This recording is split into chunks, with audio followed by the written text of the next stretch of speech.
आज है रिद्धि का मुंडन संस्कार। ममता, इमोशन और खुशियों से भरा दिन।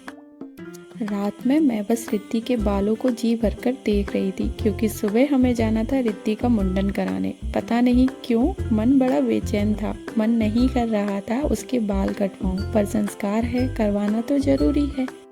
फिर मैंने रिद्धि की प्यारी सी चोटी बना दी और उसकी खूब सारी पिक्चर्स क्लिक की।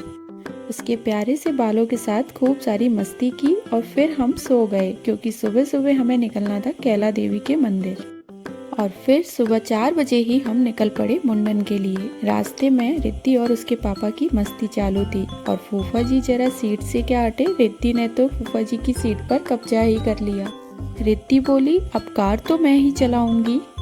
फूफा जी काम से थोड़ा बाहर गए थे, तब तक रिद्धि ने उनकी सीट पर खूब मस्ती की और कुछ ही देर में हम पहुंच गए कैला देवी के मंदिर।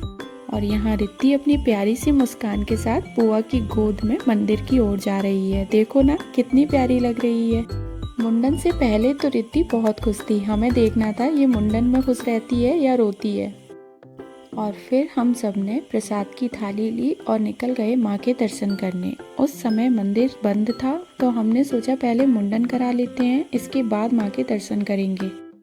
और जैसे ही रिद्धि के बाल कटने लगे, रिद्धि जोर जोर से रोने लगी। मेरा मन तो पहले ही नहीं था उसके बाल कटवाने का, लेकिन उसे ऐसे रोता हुआ देखकर तो मुझे ही रोना आने लगा। दिल तो किया कि रोक दूं, लेकिन संस्कार है, करवाना भी जरूरी है।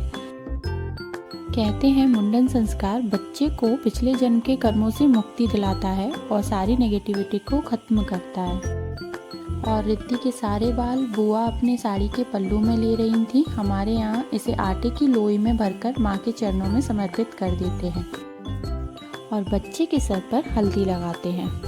और यहाँ रिद्धि के पापा सारे पलों को कैमरे में कैद कर रहे हैं। जैसे ही रस्म हुई, मैं रिद्धि को गोद में लेकर उसे चुप कराने लगी और यहाँ बुआ माँ के चरणों में बाल चढ़ा रही हैं और कुछ बाल मंदिर के पीछे चढ़ा दिए। इसके बाद मैंने रिद्धि के संग थोड़ा मस्ती की। आज रिद्धि जितना रोई है इतना मैंने उसे कभी नहीं रोने दिया। और फिर रिद्धि भी खुश हो गई थी तो उसे देखकर मुझे भी अच्छा लगा।